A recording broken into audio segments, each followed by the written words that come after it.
Welcome to this introductory module on the management of data protection concerns.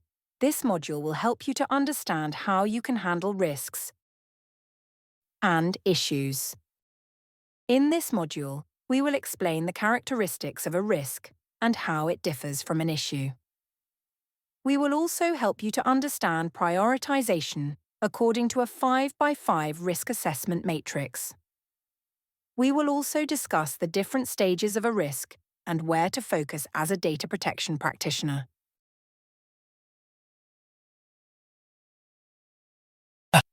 It may seem basic, but lots of people do not understand the differences between a risk and an issue, and often get the two confused.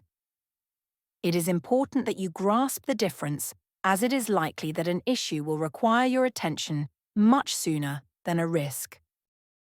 A risk is a concern which has not yet happened, but you believe has the possibility to occur at some point in the future. It may be possible that the risk does not occur. We call this the probability or likelihood, and it is very important that you understand this. A risk will have an impact upon something. In data protection terms, we often consider the impact on the data subject. We usually prioritize a risk by scoring it based upon the impact and the probability. Because a risk has not yet happened, you may have time to plan a response. An issue is a concern which has happened or is happening now. We can only therefore assess the probability as certain, the highest possible. An issue will also have an impact, which we should assess to help us to prioritize. Because an issue is already happening, it is likely that we will need to undertake a reactive response. Since a risk can become an issue, it is easy to understand that risk planning is an important aspect of managing your data protection responsibilities. Prioritizing risks and issues is important because you need to understand which require your attention first and which risks can possibly be accepted. It is common to score a risk using a 5x5 risk matrix. Whilst a 5x5 matrix is fairly common, some of the terminology may differ across different models. We will use the term probability, but the term likelihood is also common and means the same thing. We will also use the term impact, where other models may use the term severity. To begin with, you should consider what your concern is first. For example, there is a risk that a data subject may not be made aware of how we are processing their data. Now consider how likely it is, on a scale of 1 to 5, that this will happen. You may consider that it is a 5 if there is no privacy notice, or maybe a 2 if the privacy notice is unclear. Next, consider what the impact might be and again rate this on a 1 to 5 scale. It is often better in your role as a data protection practitioner to consider this from the viewpoint of the data subject, but sometimes you might consider impact from the perspective of your organization's compliance. Now that you have rated both probability and impact, multiply your two ratings together and you will have a risk score. For example, a probability of 3 and an impact of 4 will give you a risk score of 12. The higher the risk score, the higher you should consider the overall risk priority alongside other risks, and you should manage them accordingly. A similar principle can be applied to issue prioritization. However, since the probability is always certain, then it is only really the impact which affects its priority. You may decide that you need to prioritize low-impact issues against other concerns that you have. A useful approach you can take is to assume that all issues have a probability rating of 5. If you take this approach, then it may help you to determine a score which is comparable with risks. We often assign a color to a risk score which is either a red, amber, or green. This indicates visually the overall rating where red is high scoring and green is low scoring. This is referred to as a RAG status.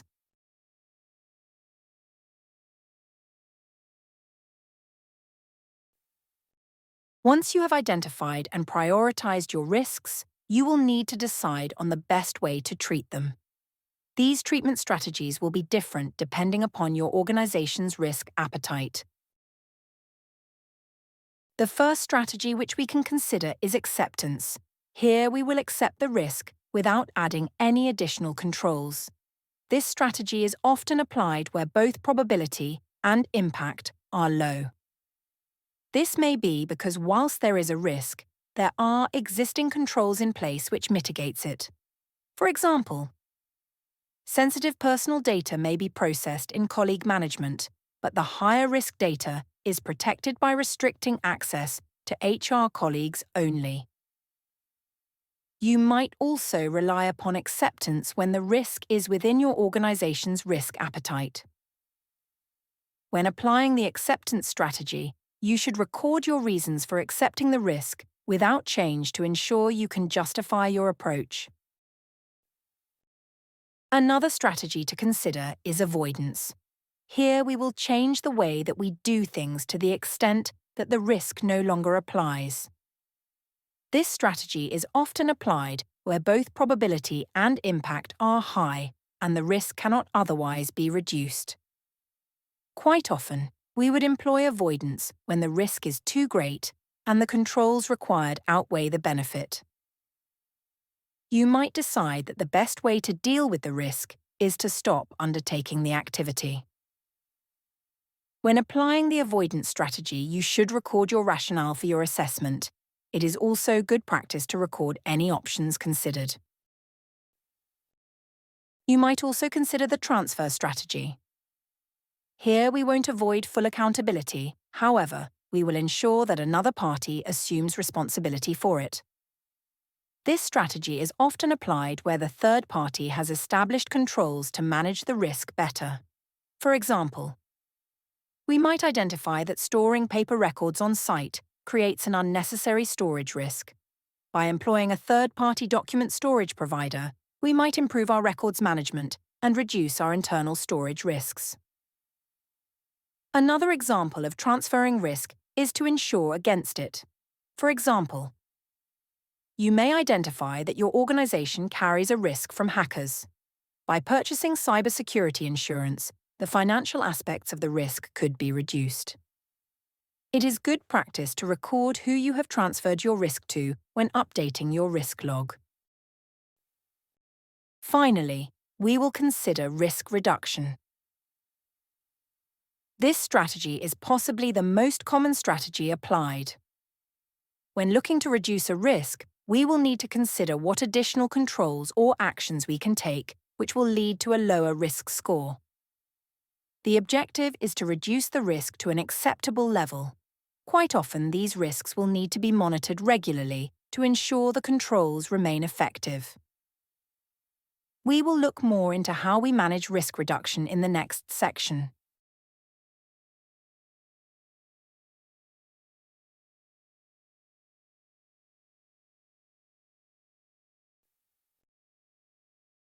Reducing risk is most likely the most used risk treatment strategy that you will undertake.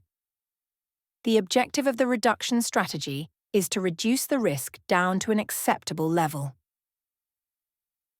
This will be your target level. This will be different for each risk, and you should consult others when deciding this. Let's look at some risk terminology in order to have a shared understanding of what each level of risk is. We refer to the original level of risk as the inherent risk. This is the level of risk before we do anything to bring it under control. Let's use a simple example. Your organization is planning on working with a data processor to deliver a service to your clients. You fear they have poor controls to protect the personal data. You assess the probability as probable and the impact as major. This gives you a risk score of 12. Since you have done nothing to mitigate this risk yet, then your inherent risk score is 12.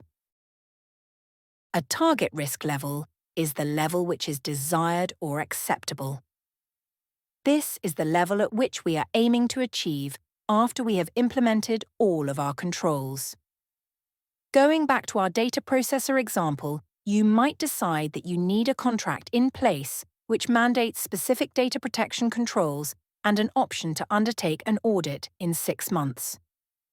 You determine that this will have the effect of reducing the probability to unlikely and the impact to minor. This will mean that your target risk score will be 4. A residual risk level is the level of risk which remains with the current controls in place. If we look at the example of our data processor, after you have agreed the revised contract, you may feel more comfortable now that the controls are agreed. You might assess the current probability has reduced to unlikely and the current impact has reduced to moderate. This gives you a residual risk score of 6.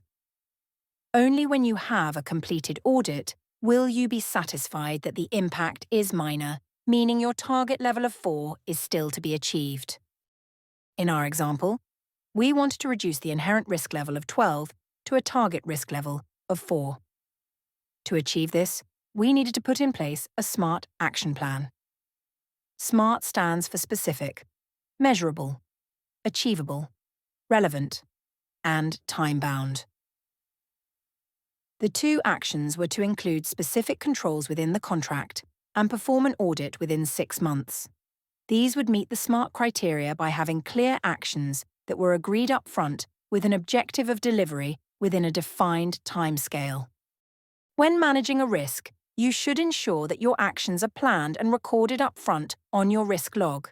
You should ensure that each action has clear ownership, and you should monitor progress regularly. It is a great idea to hold regular data protection working groups with risk and data owners in your organization so that individual departments or functions are involved in the data protection risk management process. After each action has been completed, reassess the residual risk and update your risk log. Only close your risk when you have achieved your target risk level.